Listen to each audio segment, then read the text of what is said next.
मुलायम के परिवार में छिड़ी महाभारत। इशारों में शिवपाल ने अखिलेश को कहा कंस।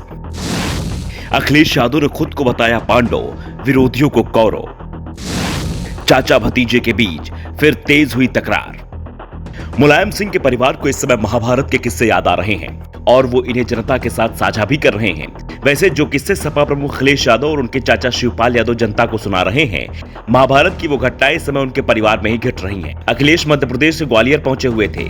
यहाँ उन्होंने यादवों की भीड़ देखी तो उन्होंने महाभारत का प्रसंग छेड़ते हुए कहा कि महाभारत के युद्ध में एक तरफ नारायणी सेना थी, दूसरी तरफ श्री कृष्ण स्वयं थे।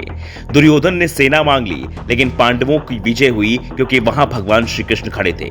अखिलेश ने ये बातें भले ही बीजेपी को लेकर कही हो, लेकिन मुलायम परिवार में इसे अखिलेश और शिवपाल के बीच चल रही लड़ाई को जोड़कर देखा जा रहा है।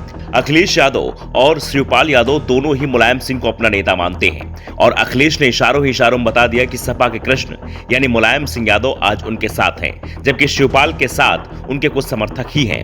अखिलेश ने जिक्र महाभारत का किया तो चाचा शिवपाल यादव भी कहां पीछे रहने वाले थे। उन्होंने अपने भतीजे अखिलेश यादव को ही घेर लिया।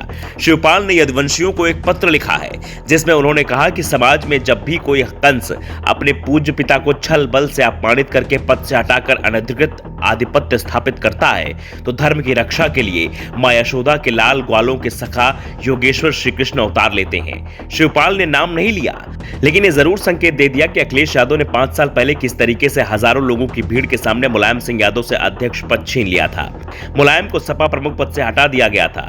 अखिलेश यादव यही नहीं रुके, उन्होंने शिवपाल यादव के सामने परिस्थितियां ऐसी बना दी कि उन्हें पार्टी छोड़नी पड़ गई। शिवपाल ने प्रगतिशील समाजवादी पार्टी बनाई। 2019 का लोकसभा चुनाव अपनी पार्टी के सिंबल पर ही लड़ा, एक भी सीट नहीं जीते, लेकिन खुशी की बात यह थी कि अपने परिवार के अधिकांश सदस्यों को हरवा दिया। सपा को कम से कम 1 दर्जन सीटों पर हार शिवपाल के चलते मिली। विधानसभा चुनाव में मुलायम सिंह यादव की कोशिश से चाचा भतीजे फिर मिले। शिवपाल ने ऐलान किया कि प्रसपा खत्म हो गई है, अब सपा को चमकाना है, लेकिन दावा किया कि अखिलेश से बात हो गई है, हमारे समर्थकों को 100 सीटें मिलेंगी लड़ने के लिए। लेकिन अखिलेश ने 100 सीटों के पीछे 2 शून्य कम कर दिए, 1 सीट दी, उस पर शिवपाल मैदान में उतरे। शिवपाल चुनाव जीत गए लेकिन अखिलेश ने शिवपाल को सपा विधायक ही मानने से इंकार कर दिया। अब मजबूरी में फिर वो प्रगतिशील समाजवादी पार्टी को मजबूत करने में जुटे हैं, लेकिन निशाने पर अखिलेश को लिए हुए हैं। चाचा और भतीजे की इस लड़ाई में यदुवंशी परेशान है कि आखिर वो किसके साथ जाएं।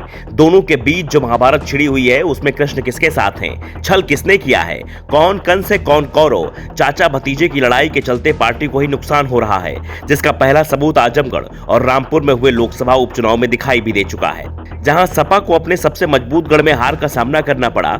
आजमगढ़ में तो अखिलेश यादव ने अपने भाई धर्मेंद्र यादव को मैदान में उतारा था। ये सीट उनके इस्तीफे के चलते खाली हुई थी, लेकिन अखिलेश परिवार के कलह के चलते सपा रामपुर तो हारी ही, साथ ही आजमगढ़ का गढ़ भी धराशायी हो गया। और अगर अब भी चाचा भतीजे के बीच महाभारत छिड़ी रही तो सपा के लिए 2024 का रास्ता भी मुश्किल दिखाई दे रहा है। Bureau report, the such India.